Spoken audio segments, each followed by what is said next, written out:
Hello and welcome to the Late to the Nitro Party Podcast. We're going to be looking back at WCW going from the mid-90s to the early 2000s. We're going to be starting off with the first ever episode of WCW Monday Nitro on September 4th, 1995 from the Mall of America in Minneapolis, Minnesota. We're three guys from the Midwest who are lifelong wrestling fans and wanted to take a look back at this part in wrestling history. I'm Clay. We're going to be joined later on by Grant, and I'm going to kick it over to Zach right now, who's going to tell you how all this is going to work. Hey, guys. Welcome to the podcast. So basically what you're going to do, if you have the network, you're going to start each episode that we do, and you're going to sync it up by doing this. First off, the network has some stuff, usually an ad for the first segment. Then the next one's like a copyright thing. Once that is clear and the actual show starts, you will sync it up to where we say press play, which in this case will be just a little bit, so get ready. And you're going to press play on your network episode as well at the same time. So basically, we're going to go ahead and kick things off. So get ready to press play in 1, 2, 3, play. Okay, this is the first episode of WCW Monday Nitro.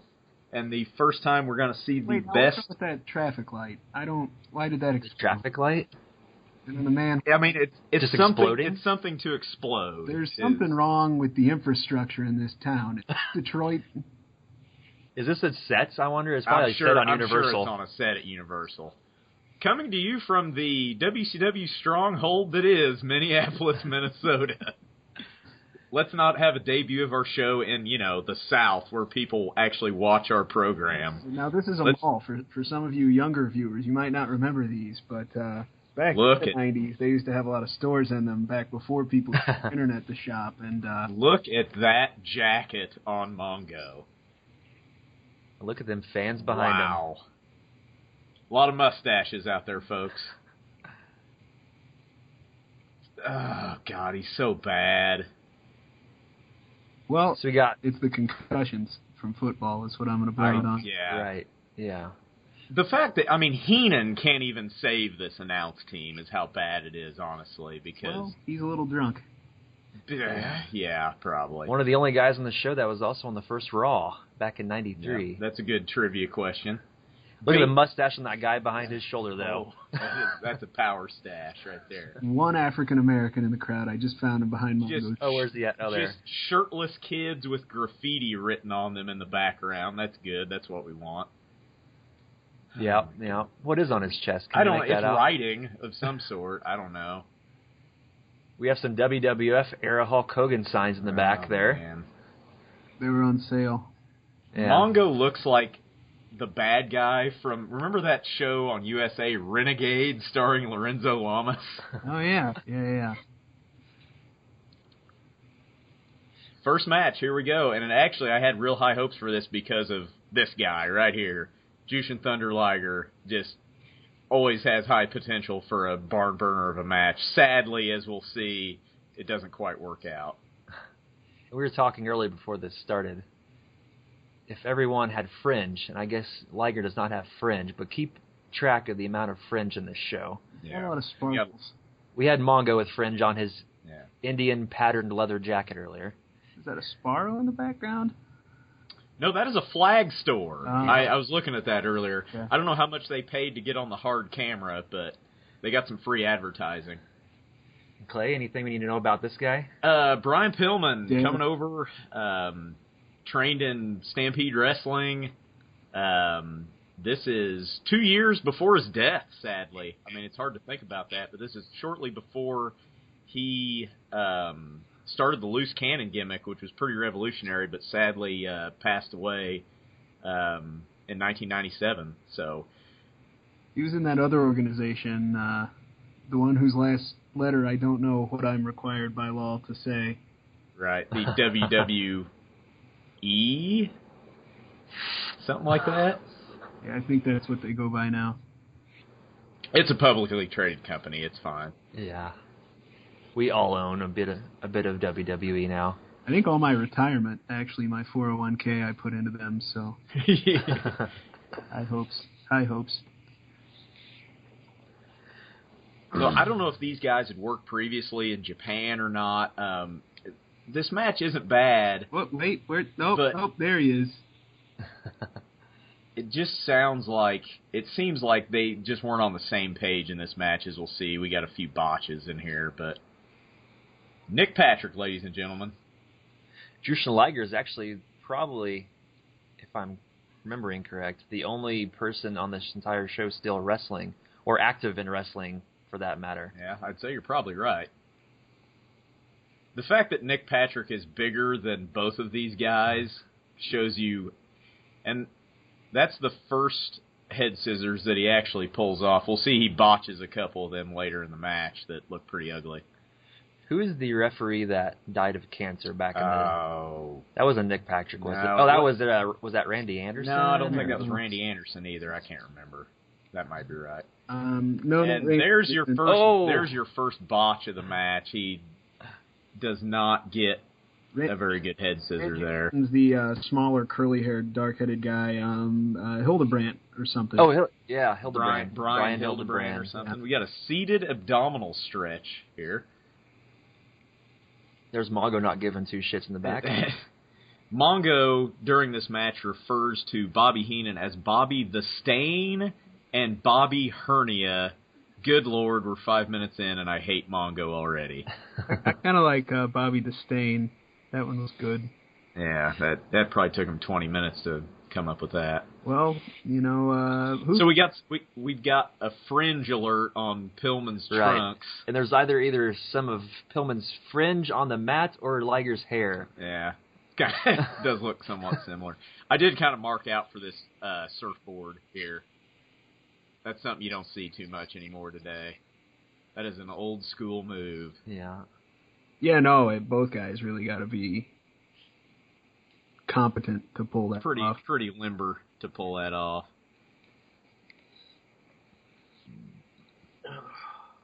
This many years removed from wrestling at the time, like I expected him to just rear naked choke him from here, put him out. I'm like, oh, it's over. The other thing I like is the mat with no logo on it that just looks like a pair of acid wash jeans. It looks very worn. Stretched across the... Logos were extra. Who's backstage at this point? Rhodes is gone, right? I think Kevin Sullivan's the booker at this point. Yeah. Yeah, because he puts himself over a lot. And there's a big feud at the end of Pillman's WCW career. That's what launches the Loose Cannon character, is him and Sullivan have a big blow-off at the end of his career. Right. And with WCW. Which, good on Bischoff. Babyface Bischoff sucks, but good on him for pointing out that Pillman's botching head scissors left and right in this match. Ooh. Pillman's coming off injury, surgery, both? No, he doesn't. He got in a car wreck later in 1996, I believe, that crushed his ankle. I don't think he's coming off that. It's possibly maybe coming off other surgeries, but the big one on his ankle's yet to happen. Yeah, my grandparents were big Brian Pillman marks. Played, I think, linebacker or defensive back for Cincinnati Bengals.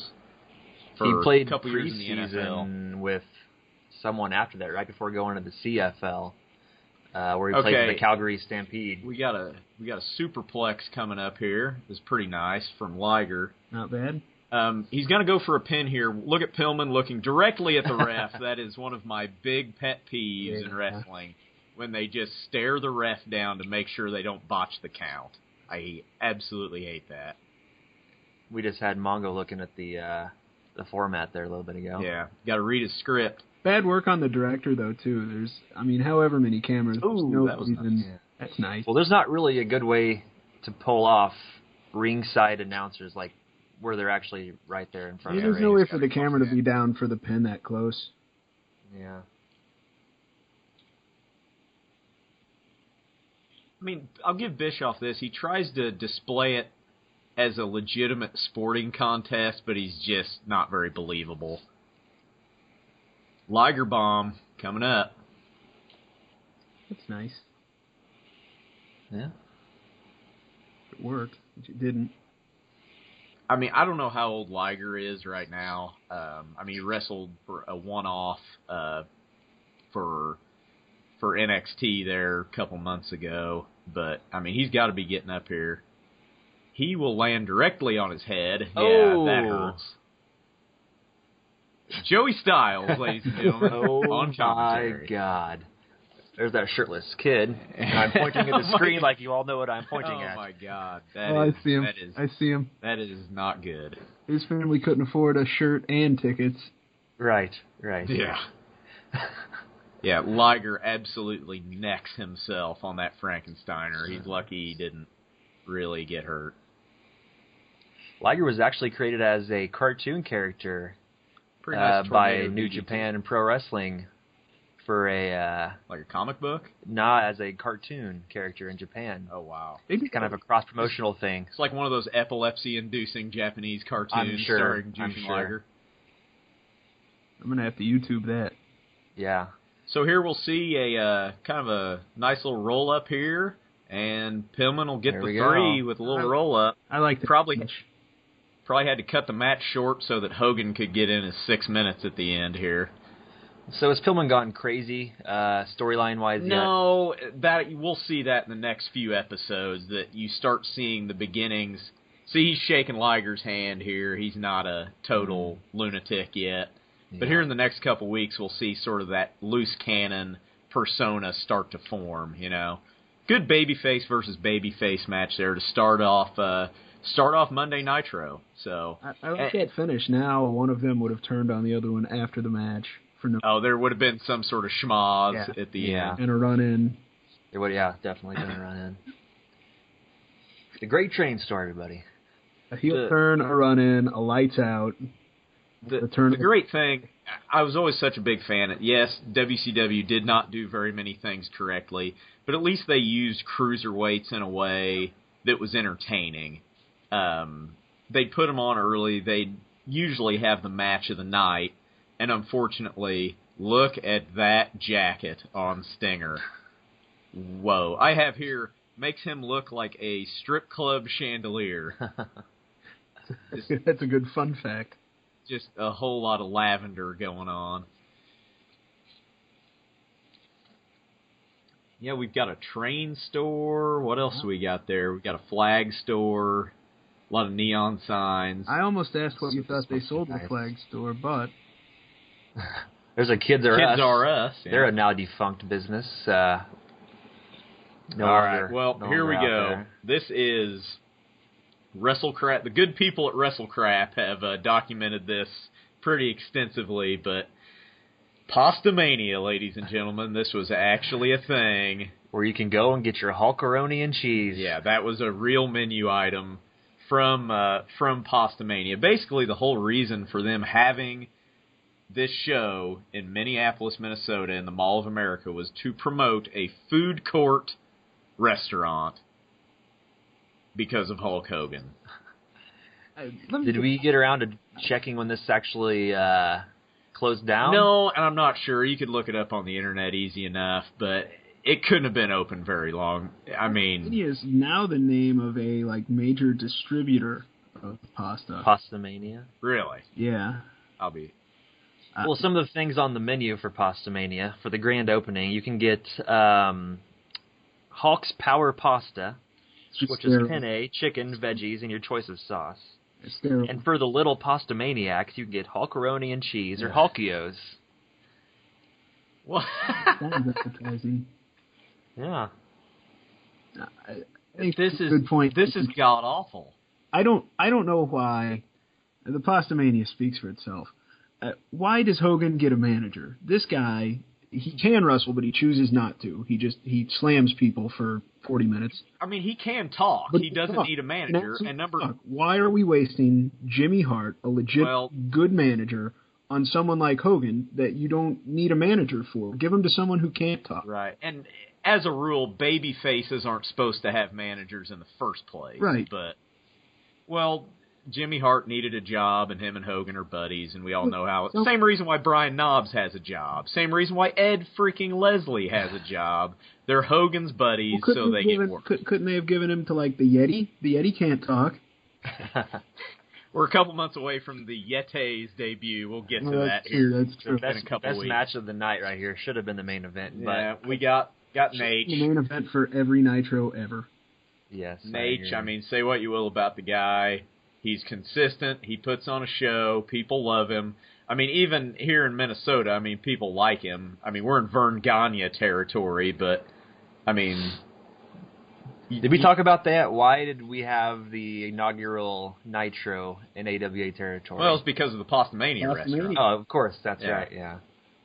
No, I think malls were just a big deal. Like at the time, malls were a big deal. Just people going up the escalator, not giving a shit about what's going on. Didn't the movie Mallrats just come out at this point? It had been in that. I think Mallrats came out in '93, a couple years prior to this. 93, 94 maybe. Don't quote me on that. Anybody in the comments section, you can correct me. I'm sure you have already. Yeah. Now we have Sparkles and Fringe. Yes. And just a lot of fuchsia. Yeah. Just a whole lot of fuchsia. Oh yeah. U.S. champ, the old U.S. title belt. That is a lot of color there. Wow. Just kind of interesting because, as we'll see here in a couple years, I mean, Sting becomes sort of this black and white Avenger-type character, and he was definitely the most colorful guy in more ways than one in the company, so we see a big contrast there. You know, I like to see two guys that especially... and Luger, everybody. Bischoff... in the company who really, WCW-wise, were bigger stars than Hogan. Maybe not in all of wrestling, but amazing to see them, lower card, feuding over the U.S. belt. Yeah. So Luger and his puffy shirt. Yeah. At this point, he had actually just wrestled the night before at a house show in Nova Scotia, I believe.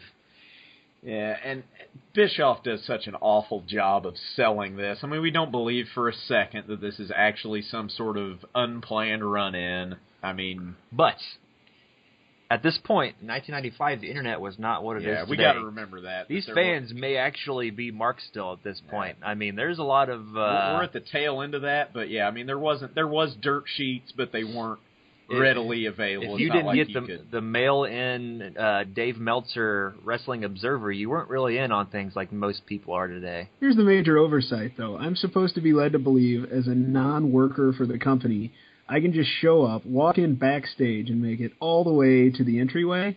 Hey, their way of explaining that on this one is they're in the mall. How we got across the guardrail, I don't know. Had you parked him in the crowd, you could have given the whole, he bought a ticket. Just a handful of little Nates right there by the Stinger on that press slam. We'll see here when Sting does his that little scream he does. It sounds an awful lot like that goat on the internet that screams. Yeah, there it is. That's hilarious. We'll put up a link to that after the show. Yeah. I mean, these guys versus Sting. These guys have worked together so much, even at this point. I mean, they basically have their standard match that they work. Has Clash of the Champions started at this point yet? I believe it has. Don't quote me on that. I think that was around 93, 94, 92 maybe. What's that, Grant? Flair a little bit over the hill here. Little did we know he'd go on to wrestle another 40 years. Yes. Right. He's a little softer than usual. I mean, he still doesn't look bad, but... You know what? My comment earlier about people still in the wrestling business is totally wrong, because I forgot about Sting and Flair. Yeah, Sting's out, though. Mark that from the record earlier. Right. Forget I said that. I think Sting's done as of the time of this recording. He had to have neck surgery. We'll see. I mean, the guy really doesn't need to be wrestling. He has nothing more to prove. No. He's going to get inducted to the Hall of Fame. I think that should be it, really. As much as I'd like to see him in the ring again, but... Sting does a whole lot of no-selling in this match, as we'll see. I mean, he really no-sells about 4 or 5. I mean, no-sells a figure 4 later on in the match that we'll see. That's the third press slam of the match, and we're about 2 minutes in. He's been working out. Whoop, yep. Okay, so question. At this point in WCW, it was still a rule that you couldn't throw somebody off the top rope. So how is there not a DQ there? He didn't throw him. They didn't throw him. I mean, they both. Okay, it has to be like an intentional Correct. move, I guess. Okay. More no selling from Sting. And another press slam. I think that's number 4. I think Flair had a good center. He got him through the middle rope.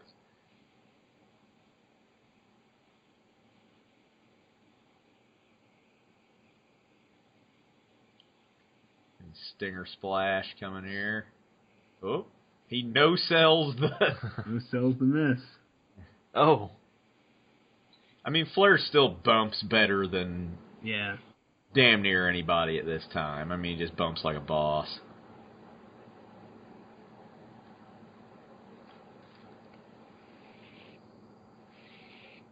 No matter how much Flair worked out, he could never do anything about them jiggly man moves. Yeah, he had, excessive skin. Sometimes that's pecs. just your body type, and you can't change it. He did look pretty good when he was feuding with Rhodes around that time in NWA. Oh yeah, back then. Yeah, that was probably the best he ever looked. Yeah. When he first came on the scene in the early 70s, he was huge. A note to make on this, from all the information that I could find, they said there was approximately 2,000 people attending this event. I have no way of knowing if that's inflated or not. To me, it didn't look like that many, but who knows? They count everybody going up and down the escalators. Right. I believe that's the 6th press slam of the match. Not a huge variety in offense. Oh, there we go. We have Tracksuit Arn Anderson, ladies and gentlemen. He's from Rome, Georgia. Go there sometime. There's 800 people.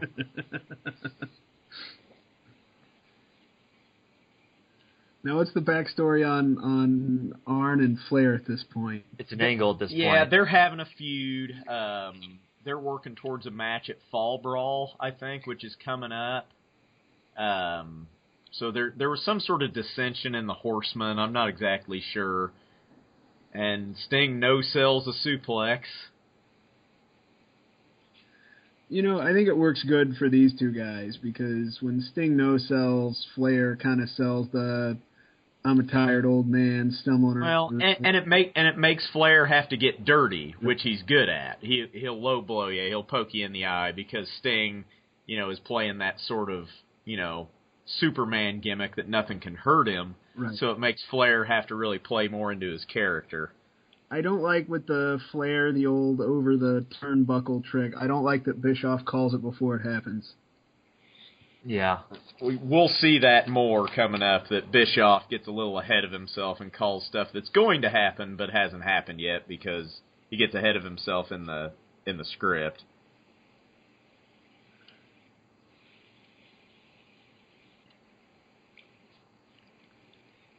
Oh my God! Pastamania. Mongo just selling Pastamania. He's being paid in Pastamania.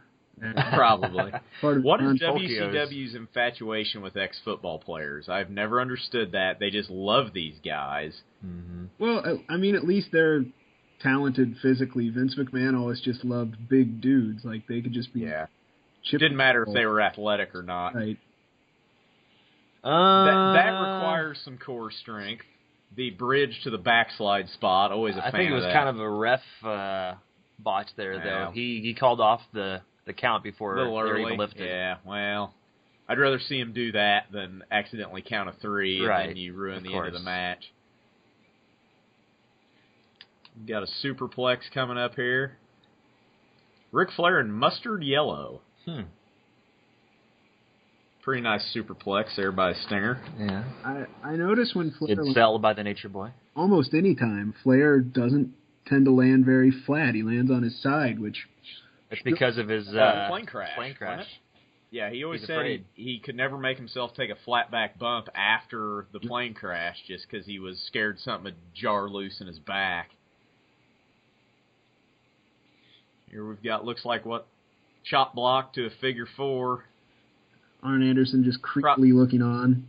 Yeah. Probably the least finished move in wrestling history right here. As we see Sting no-sell yet another move. And here we go, as any high school physics professor teacher will tell you, if you roll a figure 4 over, it hurts the other guy. Right, of course. It's just based Try that one at home, on kids. biology. I like Flair grabbing the ropes. DQ him, ref. Oh, there. No, Yeah. thank you. And here comes Tracksuit Arn to save the Stinger. Arn Anderson hates cheating. I mean, Arn Anderson's just the man. Everybody knows it. To say otherwise is sacrilege. Mm-hmm. It's a shame that he had to go out the way he did. Yeah, he had to end his career early because of injuries and all that. But, I mean, the guy can just work his ass off. Had a quick shot of Doug Dillinger there. Oh, there he is again. Hey. Doug Dillinger without the goatee. Yeah. Almost didn't recognize him. Guy with the beard behind him. What's going on? Half this audience looks like old Southern Territory professional wrestlers. Well, I mean, you get that far north, and that and the south are kind of besides the accent. When I first started watching this, I was like, look at all these cretins in the crowd. And then I realized, wait, these are our people. These are Midwestern wrestling fans in 1995. I probably shouldn't make fun of them too much because this was us. Yeah. Scott Norton and random in. Scott Norton because reasons and shouting and lots of shouting. Norton wants to cut of that Pastamania. That's what the heat is between these two guys. And Savage for reasons. Who was at Pastamania and saw all of this going on and thought, hey, I'm a lunatic. I'll interject myself.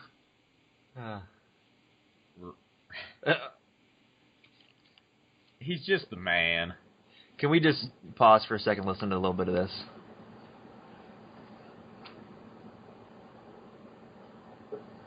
Right now. Macho Man in full Slim Jim regalia. Just came back from taping a commercial. It looks like a hand grenade went off in his pocket. Yeah, no. Already in his NWO retire, a little foreshadowing there. Savage almost falls off the ropes there, had to steady himself.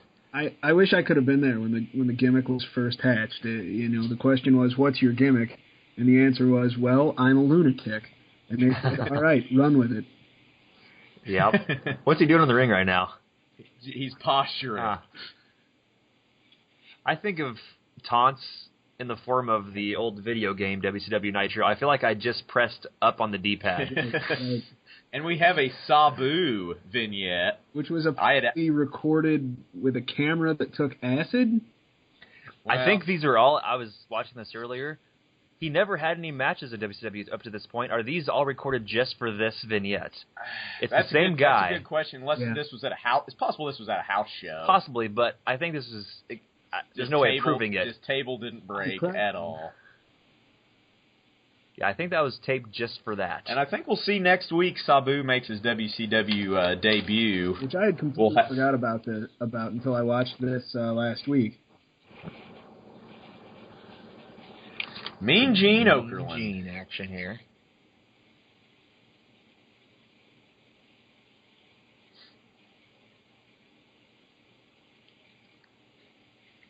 I have here in the notes, Alabama man wins a Harley. I mean, who cares? But all right. We should have had him in for the recording. He drank himself to death years ago. He's going to go back and just punch someone. He's probably in prison. Mike Hill, if you're out there, let us know how that Harley was. Yes, Mike Hill, if you're listening, send us an email. Oakland's about to punch the mascot as he goes back to the locker room. We got WCW Saturday Night promo with Dirty Dick Slater versus, I almost said Wild Man Mark Marrow. Johnny B. Bad, ladies and gentlemen. The Blue Bloods. More fringe. Blue Bloods were Bobby Eaton and Steven Regal, I believe. And going on with the podcast in future weeks, We will explain kind of what happened on Saturday night in any house shows, anything of importance between the shows, between the Nitros, just to kind of fill in the gaps. Especially pay-per-views.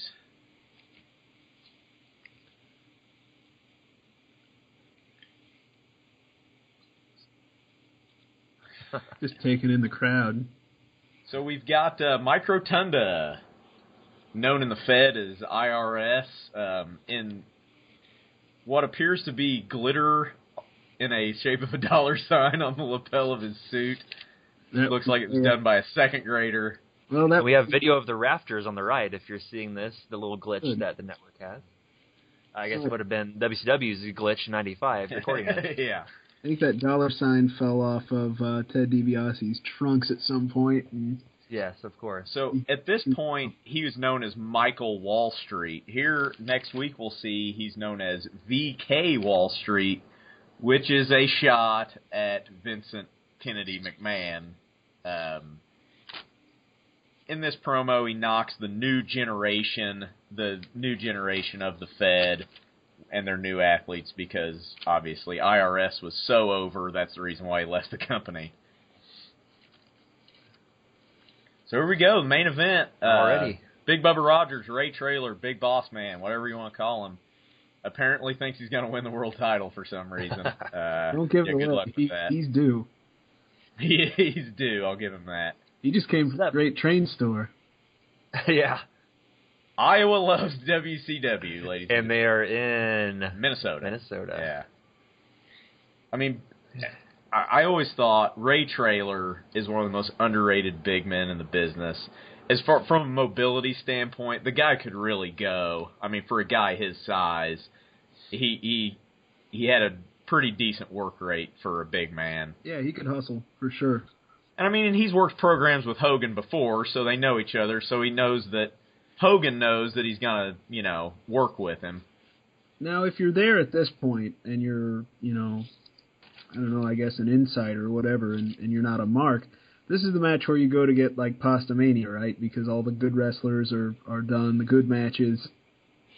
Right. I mean, there's only 3 matches on this card. The Pillman Liger match really did have potential. I just don't think they were given enough time to work the match. I'd really like to see him work.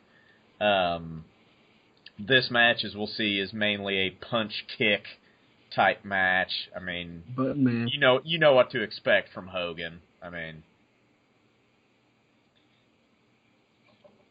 Hogan always had a way of just looking like a hot dog that was boiled for a little too long.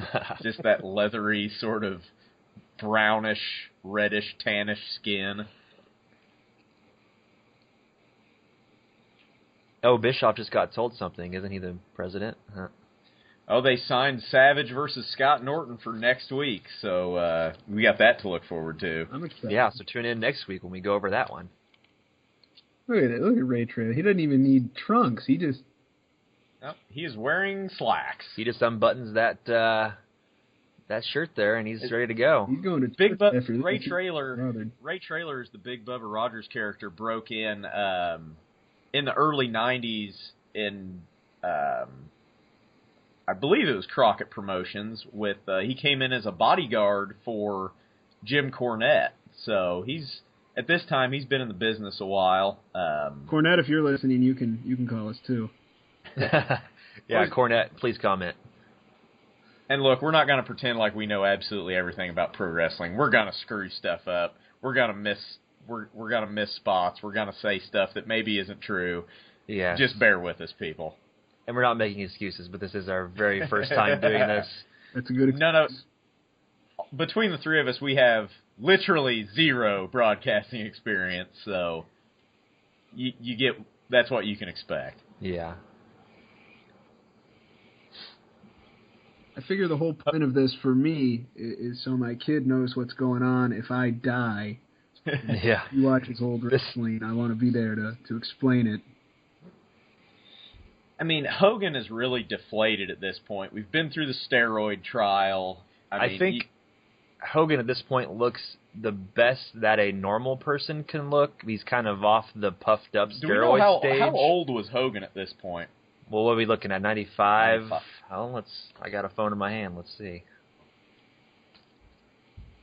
I'm going to guess about 36.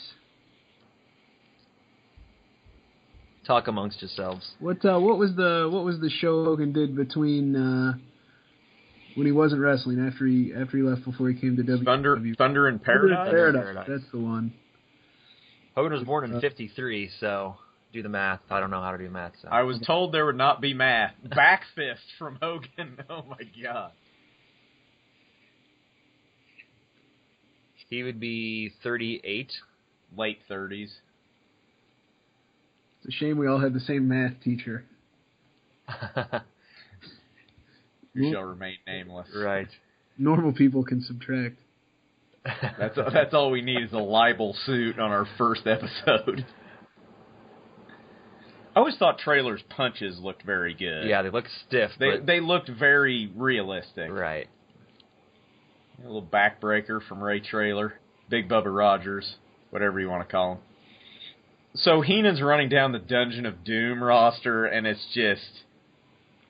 It's pretty hilarious. It's Misfit Toy Island is what it is. It really is. I mean, just Ed Leslie just cashing a check. Hogan, look at that move. Hogan whiffs a big boot from the corner. And then Bischoff is selling it like crazy. So let's do the same spot since we screwed it up the first time. Well, he forgot. He thought that Ray Traylor was 7 feet tall the first time. I need to point out the Hogan sucks and Hogan is a wimp signs on the hard camera. A little foreshadowing to the fact what that the hell, fans ref? hate the guy DQ now. him.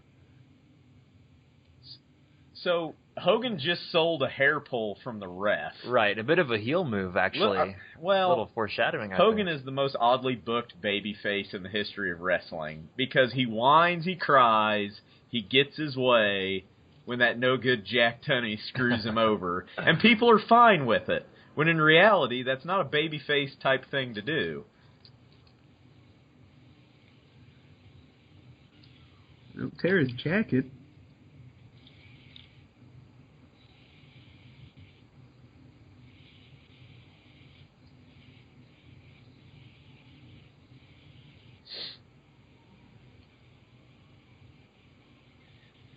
I almost just want to keep talking to cover up having to listen to Mongo. More blatant cheating from Hogan.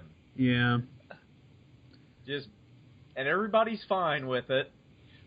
We will see here in the coming weeks that Hogan does start getting some boos. Now, we got to remember, Hogan started getting big in the AWA, so some fans up here in Minnesota could still be big Hogan marks. That's very possible. But we'll see in the coming weeks.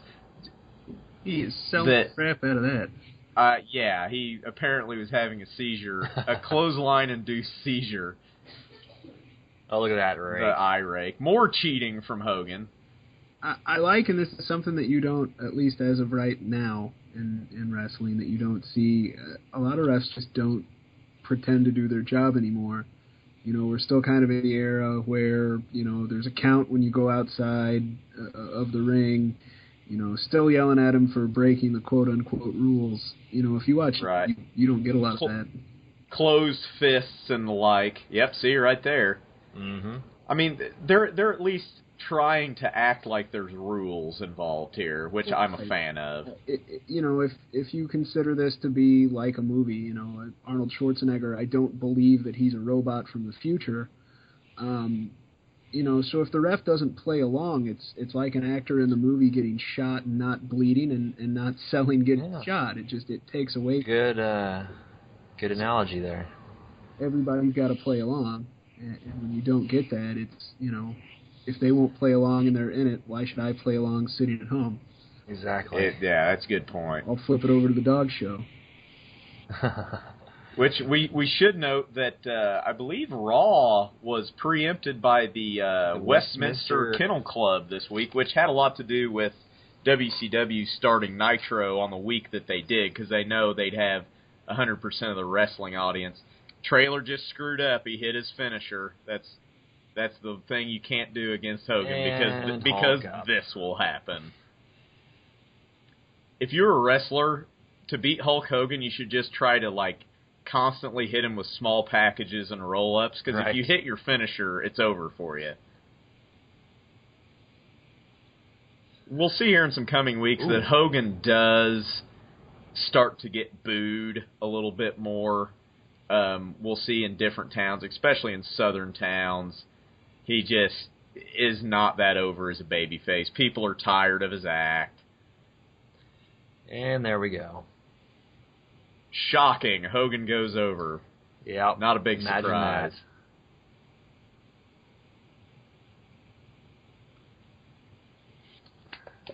All right, let's see how the first Nitro ends. What kind of a schmuck? Well, we got plenty more shenanigans to come, I think. I hope it's RoboCop. Oh, wait, they may have already done that. Yeah, they did. I think that was Sting and RoboCop. So Hogan just shaking his ass. Here we go. So we've got Taskmaster Kevin Sullivan, Ed Leslie as the Zodiac, and the old standby Kamala. And poor John Tenta just deserves better than this as this shark gimmick. And he deserved better, honestly. Hit each other in the back. Oh, look at that. So Called that. Luger comes out to make the save for Hogan and his puffy shirt. You better pull them pants up. They're not high enough. There we go. His Guess jeans. He's in a mall. He could have got a belt. So we got Sting and Savage out here to keep him from beating on each other.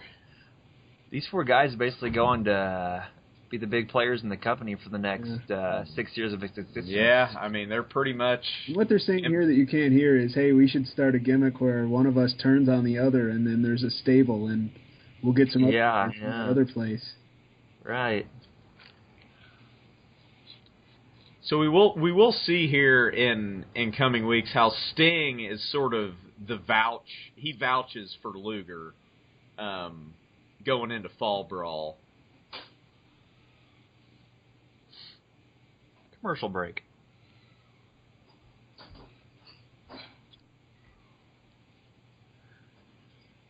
I didn't remember that they had used the same graphics all the way to the beginning. Up until they switched graphics in 99, was it? Those had been there since the first show. I thought they'd had something a little hokier. So here we got a Fall Brawl promo, which...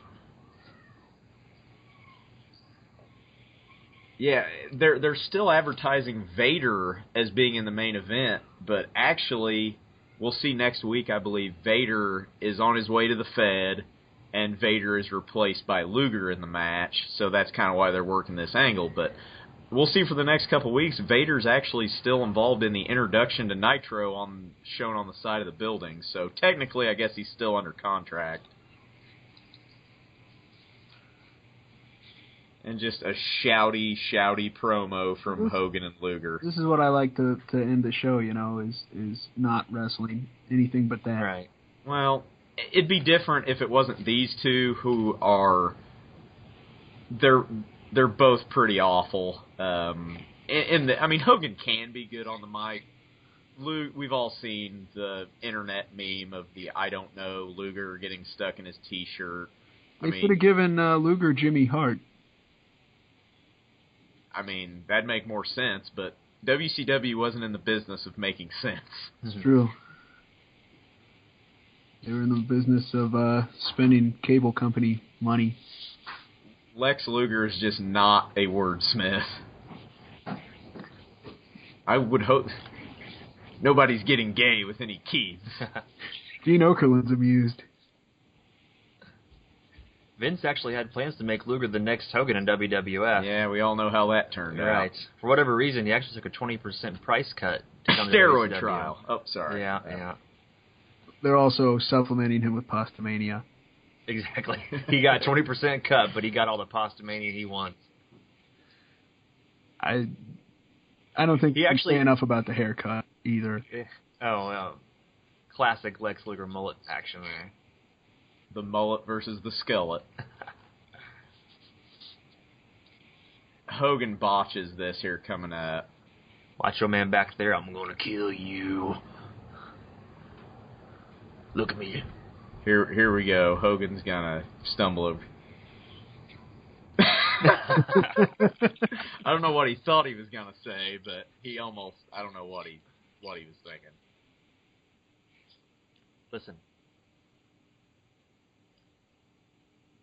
Okay, before this, the sentence before he talked about sticking the whatever he said he's not going to do it next week, but then the 2 sentences later, it's going to be next week on Nitro, the match they just booked. He had a change of heart. Yeah. Mid-sentence.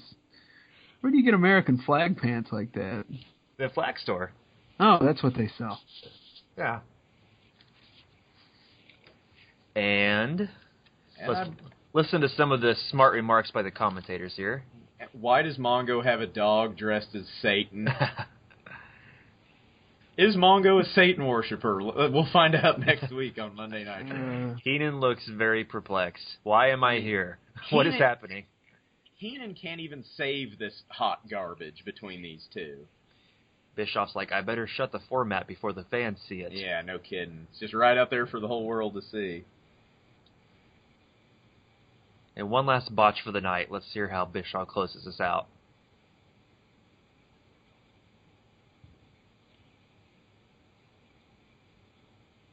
Let's close the folder that says WCW Monday Nitro on the front of it. So that's it. Well, that's debut episode of Late to the Nitro Party. We appreciate you tuning in. Any comments down below? We expect to get raked over the coals pretty fervently by you all. So tune in next week where we'll have episode 2 of WCW Monday Nitro. Any final thoughts, Clay? I mean, solid opener. Jushin Liger, Brian Pillman. Wish they could have got more time. Mongo is pretty hard to listen to. I mean, he's just bad.